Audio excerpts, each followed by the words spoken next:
حضرت قانون کی بالادستی پہ جب بات ہوتی ہے تو ایک جو سب سے پہلے مسئلہ ہمارے یہاں درپیش ہے، جس پہ اکثر و بیشتر لوگوں سے جب بات ہوتی ہے تو وہ ایک جو جرنلی ہمیں جواب ملتا ہے کہ جی جو قانون میرے لیے ہے وہ کسی بڑے آدمی کے لیے نہیں ہے، اس کے لیے بہت آسانیاں ہیں، میرے لیے بہت مشکلات ہیں۔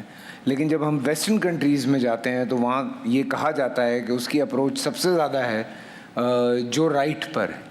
ہمارے ہاں بے شک جو رائٹ پر بھی ہے اس کے پاس وہ رائٹس نہیں ہے۔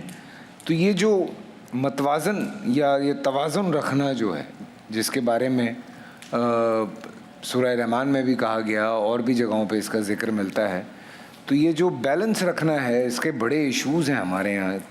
یہ کیا وجوہات ہیں کہ یہ سارا کچھ اسلامی معاشرے میں کیوں ہو رہا ہے؟ بسم اللہ الرحمن الرحیم۔ ہمارے معاشرے اسلامی معاشرے میں، باقی 2 گھنٹے کی فلائٹ کے بعد سب صحیح ہو جاتا ہے۔ بسم اللہ الرحمن الرحیم۔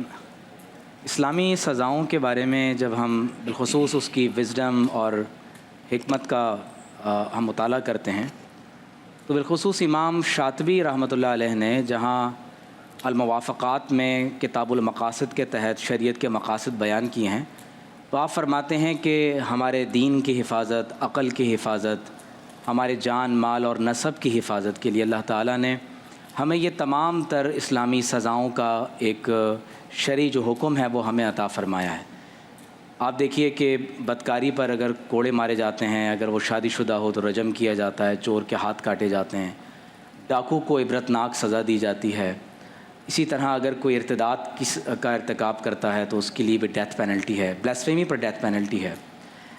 یہ تمام تر چیزیں جس میں خاص طور پر حد قذف ہے کہ کوئی کسی پر جھوٹا الزام لگا دیتا ہے، اسے 80 کوڑے مارے جاتے ہیں، شراب نوشی کی سزا ہے۔ فیصل بھائی، یہ تمام تر سزائیں اس لیے ہیں کہ معاشرے میں امن قائم